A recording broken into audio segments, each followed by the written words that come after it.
इन्होंने बहुत सारे तलाक कराए हैं। जो बहू होती है वो मम्मी मम्मी करती है, सास वो बेटी बेटी करती है। उसके बाद असल रूप निकल के आता है। इसमें जो मेन झगड़ा होता है ये होता है तेल का।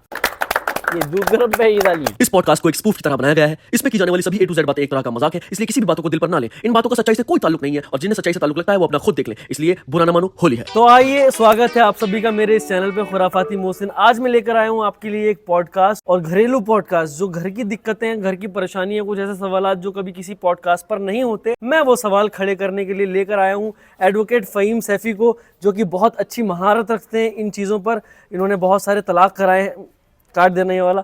तो कहने का मकसद ये है कि वो सवाल बिगाड़े बहुत कह सकता है। ठीक है भाई, इन्होंने घर बिगाड़े हैं और इन्होंने तलाक भी कराए हैं। ये कह सकता है बहुत सारे घर के घर हुए करी। अरे घर के घरों में करे इन्होंने। ये सब जो आप सुन रहे हैं इनकी जुबानी यही होने वाला है। तो इस तरह के घरेलू पॉडकास्ट में आपका स्वागत है। कुछ सवाल आपकी तरफ से मैं लेकर आया हूँ, इनसे पूछूंगा। तो पहला सवाल सीधा सीधा वो ये है, जो मेन घर की दिक्कत रहती है, सास बहू का झगड़ा।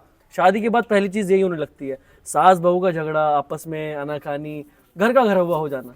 उसकी क्या वजूहात हैं और क्या मतलब क्या कुछ कहिए उसके बारे में। सास बहू के झगड़े में जो है, पहली तो वजह है केचली। केचली, इन पे केचली चढ़ी हुई होती है। कुछ दिन जो बहू होती है वो मम्मी मम्मी करती है। अच्छा।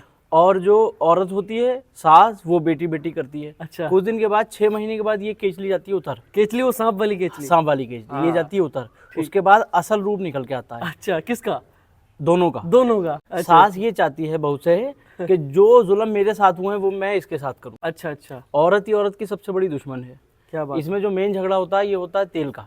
तेल का। पहले औरतों को तेल मिलता था कम खाने में, ठीक। अब तेल मिलने लगा है बेइफरात। तो औरतें क्या करती हैं, वो इस पे लड़ती हैं कि 25 किलो तेल आया था, हाँ, कहाँ गया? कहाँ गया? 40 किलो तेल आया था, कहाँ गया? ठीक है। तो दूसरी जो बहू है उसको इस पे ये कहना चाहिए मैंने पी तो लिया नहीं, हाँ। दूध तो है नहीं जो पी लूं। जायज बात है, पी तो लिया नहीं। तो सही वो जवाब नहीं दे पाती हैं। उन्हें आ जाता है गुस्सा, जाहिर सी बात। वो आग लगाना शुरू कर देती हैं खाने में। इस चक्कर में झगड़ा जाता है बढ़ जाता है। तो कुल मिलाकर जो फ़हीम साहब ने दो मुद्दे कहे झगड़ों के, पहला केचली, दूसरा तेल। दूसरा तेल। शुरू के 6 महीने केचली रहती है, वो उतर जाती है सास बहू दोनों की, ठीक है। उसके बाद तेल का मसला, जो मेन मुद्दा तेल का निकल करके आता है। और इसके अलावा कोई और वजह भी रहती है तेल के अलावा? दूध, दही, दाल, कुछ आपकी नजर में ऐसा कुछ आया हो? ऐसा होता है, ये रिश्ता है हसद का। हसद। औरतों में होती है हसद। अगर बहू बहुत अच्छा बड़ा बयान है, बड़ा बयान। औरतें अगर एक बहू अगर बहुत अच्छा खाना बनाने लगती है तो सास के नंबर हो जाते हैं कम हो जाते हैं घर में। तो उसे ये लगता है कि मेरा कटने लगा है। अच्छा। इस चक्कर में वो ज्यादा उंगलीबाजी करती है। तो सास पहली चीज। दूसरी चीज, प्यार होता है।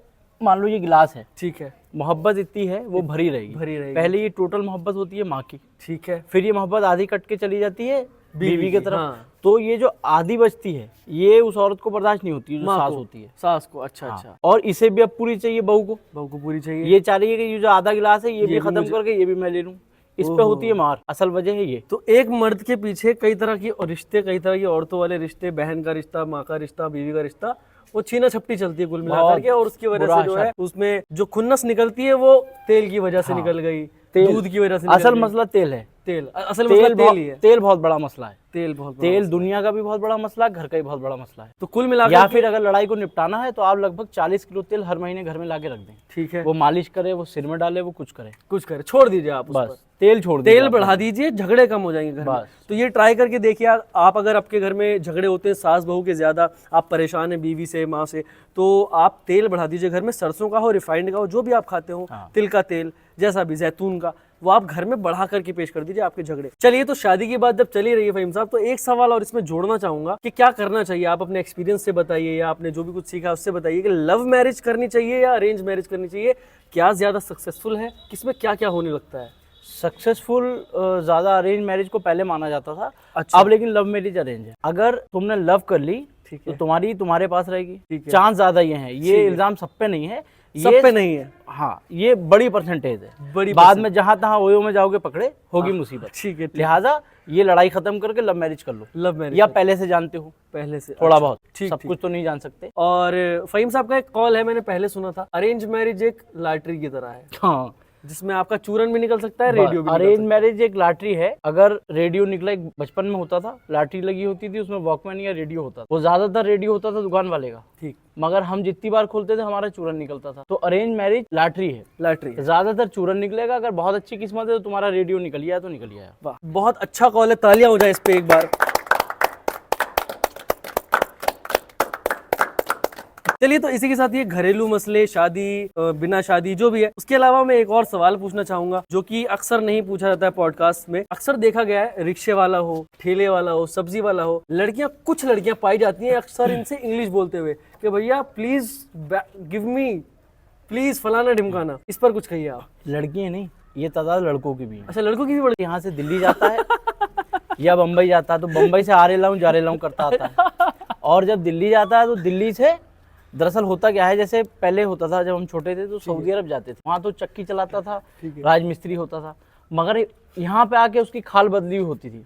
ठीक है। तो वो बात बात पे अरबी पे आ जाता था। और अच्छा। वो ये कहता था कि वहाँ मेरी आदत हो गई है। वहाँ मेरी आदत हो तो गई। ऐसे ही वो जो अरब वाले हैं, वो यहाँ पे हैं, वो यहाँ पे आके हाँ, अरबी बोलते हैं। ये सब एहसास कमतरी के मारे हुए होते हैं। अच्छा। हाँ, ये एहसास कमतरी के मारे हुए होते हैं। ठीक है। ये जरा से पैसे देखते हैं, जरा सा अच्छा माहौल देखते हैं और ये खाल से आ जाते हैं बाहर। इसमें लड़कियां नहीं, लड़के भी बराबर के। अरे लड़के भी बराबर के। फर्क इतना है कि लड़कियां रिक्शे वालों से बोलती हैं और लड़के वहां बोलते हैं, जैसे वो मान लो 5 रुपए की टॉफी लेने गए, उन्हें लड़की दिख गई, वहां पे वो ये दिखाने की कोशिश करते हैं अपना तो रोज का है। करेक्ट है। हाँ, हमारी तो मुंह से निकलती इंग्लिश है। करेक्ट है। करेक्ट। तो ये एहसास कमतरी के मारे हुए लोग हैं। हाँ, कि मेरे ख्याल से हाँ, बात। जिसकी जो लैंग्वेज है उसे उसमें बात करना चाहिए, जिसमें उसको महारत हासिल हो। तालियां हो। अच्छा, एक मैं आप सवाल, देखिए लोग कहेंगे कि मैं बाइस्ड बातें कर रहा हूँ, बहुत घरेलू बातें कर रहा हूँ, मैं उनके बारे में नहीं करूंगा, मैं लड़कों के बारे में कुछ पूछना चाहूंगा। सीधा सवाल है मेरा, आजकल एक बहुत ज्यादा कल्चर बढ़ गया है, बहुत ज्यादा आसान हो गया है ये करना कि लड़के दिन के 4 बजे तक सो रहे हैं, रात को 4 बजे तक 5 बजे तक जग रहे हैं। इसके बारे में, इसकी वजह क्या है और किसने ढील दी है, क्या कहानी है, आप बताएं। ढील नहीं, ये बात है भरे पेट की। भरे पेट की। यही पेट खाली होता तो सुबह जा रहे होते काम पे, हाँ। शाम को थके हुए आ रहे होते, हाँ। और मजदूर की तरह सो रहे होते। क्या बात है। पेट है भरा हुआ, बाप की कमाई है, बाप की कमाई है। ठीक। अब रात में सिटियाबाजियां हो रही हैं, सिटियाबाजी हो रही है। और वो जाहिर सी बात है, सिटियाबाजी होते होते जब 6 बजेंगे तो नींद तो दिन ही में आएगी, ये बात है। उसके बाद सोया जाता है। ठीक है, तो ये बात है भरे पेट की। अगर पेट जिस दिन खाली हो जाएगा, लड़के जल्दी उठना शुरू कर देंगे, रात को सोना शुरू कर देंगे। लड़के बिल्कुल लाइन पे आ जाएंगे, बापों को थोड़ा सा घर से निकाल दें, जेब खर्च के पैसे देना बंद कर दें, 8 बजे से 8 बजे तक ना काम करें तो मैं अपने बाप से पैदा नहीं। बहुत खतरनाक, बहुत बड़ी बात कह दी है। बाप उनको अपने घर से निकाल दें बेटों को और फिर काम पे भेजें तो बात बन जाएगी। तालियां हो जाए, बहुत अच्छी लड़कों के लिए बात कही है, तालियां हो जाए।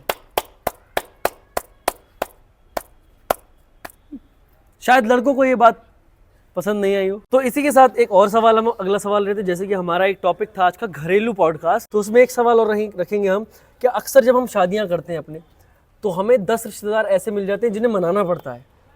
क्यों मनाना पड़ता है? क्योंकि रिश्तेदार गए हैं चैत, छोटी छोटी बातों पे चैत में मिलेंगे आपको कि आपने कार्ड में बारात में आना नहीं लिखा था।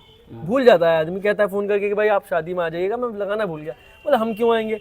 तो इस तरह के कुछ अल्फाज सुनने को मिलते हैं। 10 नहीं 3, पुराना बहनोई हो, पुराना बहनोई हो, फूफा नया हो तो ठीक है, पुराने की कोई बहुत वैल्यू नहीं रहती। ठीक है। और दामाद, ये रिश्ते हैं तीनों एक, अलग अलग लोगों के लिए अलग अलग रिश्ते हैं। अच्छा। होता क्या है, जैसे बब्बू खां का हलीम है, ठीक है। इदरीस बिरयानी है लखनऊ में, ठीक है। इदरीस बिरयानी खत्म हो जाती है जल्दी, ठीक है। बब्बू खां का हलीम 10 बजे 11 बजे खत्म हो जाता है। ठीक है। उनका बिकी रहा है, हाँ। ये जरूरत तुम्हारी है। अच्छा। यही मसला दामादों का और उनका है। अच्छा। उन्हें लगता है कि हम जो मिल गए इन्हें मिलता ही नहीं, ठीक है। और हम कुछ भी कर दें, इनकी लड़की को हम पालना है, तो वो सारा गुस्सा ससुराल में निकालने की कोशिश करते हैं, क्योंकि कहीं और तो चलती नहीं है। हाँ। जिस बहनों फूफा की कहीं और नहीं चल रही होगी, वो ससुराल पे सबसे ज्यादा गुस्सा करेगा, जाहिर सी क्योंकि बाहर तो हो जाएगा मुलाल उसका। हाँ, ये है मसला मेन। तो क्योंकि उसको सहा जाता है ससुराल के अंदर, बहनों ही हो या दामाद हो, सहना पड़ता, मजबूरी है। अच्छा, मजबूरी है। मजबूरी है, ये भी आप मतलब बड़ा बयान दे रहे हैं कि बहनोइयों को दामादों को सहना पड़ता है। मजबूरी है, नहीं तो वो अपनी जो है बीवी नहीं भेजते हैं, शादी खराब कर देते हैं घर की। हो।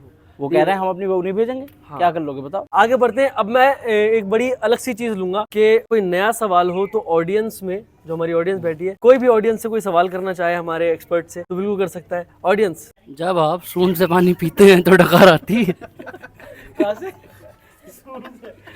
मैंने बताते थे आदमी को सवाल पूछना। अलग पर्सपेक्टिव है सर का चीजों को देखने का, और बहुत ही कड़वे अल्फाज इस्तेमाल किए जाते हैं, लेकिन जो कि आपके ऊपर है फैसला करना क्या सही क्या गलत। बस एक और सवाल के साथ बढ़ूंगा मैं आगे, और बड़ी देर पहले गई थी चाय मैंने, अब ला रहे हो तुम ये बजट की बिल्कुल ऐसी मार रखी है पूरी टीम ने। भाई साहब माजरत है थोड़ी सी, जरा चाय वाय कोई बात नहीं, कोई बात नहीं। पत्ती डाली नहीं इसमें तेज, कुछ है इसके साथ, सादा है, बिस्कुट विस्कुट है कुछ? कोई बात नहीं, कुछ डुबोने है। इज्जत ही डूब रही है फिलहाल तो हमारी। तो खैर ये सब बातें होती रहेंगी, बजट बढ़ेगा इंशाल्लाह।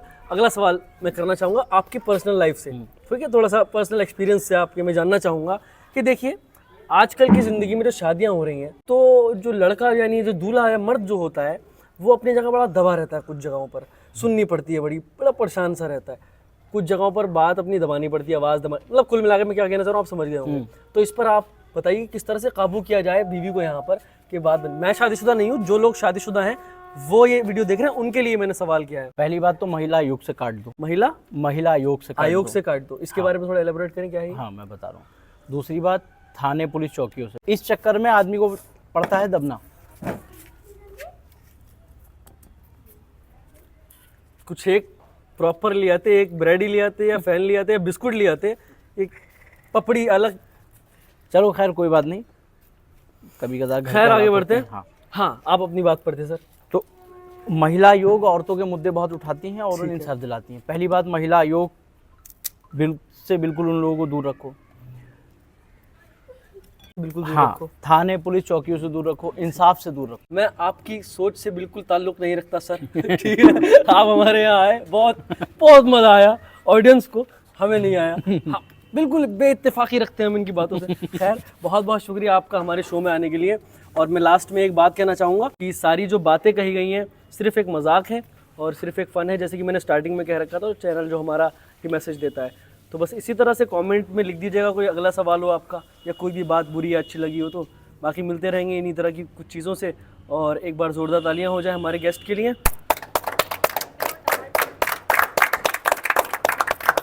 और मिलते हैं इसी तरह एक अगले सफ़र में, अगले पॉडकास्ट में। ख्याल रखें। तो ऑडियंस में से कुछ लोग मैंने पकड़े हैं और मैं उनसे पूछना चाहूँगा इस पॉडकास्ट के बारे में, वो सुन रहे थे, क्या कहना चाहेंगे आप हमारे आज के गेस्ट के बारे में? बस हम यही कहना चाहेंगे, ऐसे लोग अगर दो चार और हो गए तो हर घर में झगड़ा होगा, हर घर में बवाल शुरू हो जाए। तो ऐसे लोगों की ना सुने, बिल्कुल ध्यान ना दें, इग्नोर कर दें, आंखें मीच के निकल जाएं। बिल्कुल भी इन जैसे लोगों को सफा सफा जेल में होना चाहिए, वरना ये खुद सबको पब्लिक खत्म कर यानी देंगे। आज के हमारे गेस्ट से आप बिल्कुल खिलाफ हैं?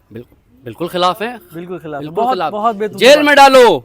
तो आपका क्या नजरिया है हमारे आज के गेस्ट के बारे में, आपका क्या रिव्यू रहेगा? देखिए, जितने साफ दिल के वो इंसान हैं, जितनी उन्होंने खुली तरीके से बातें कही हैं, पूरे घर की धज्जियाँ उड़ाई हैं, ऐसी हिम्मत, ऐसा तजुर्बा, ऐसा जज्बा किसी में नहीं है। उन्होंने हर बात बिल्कुल सही कही है। ऐसे लोग मुआशरे में हर घर समाज में कम से कम 3-4 लोग ऐसे होने चाहिए। झूठ बोल रहा हूँ, पैसे दिए उन्होंने इस बात के।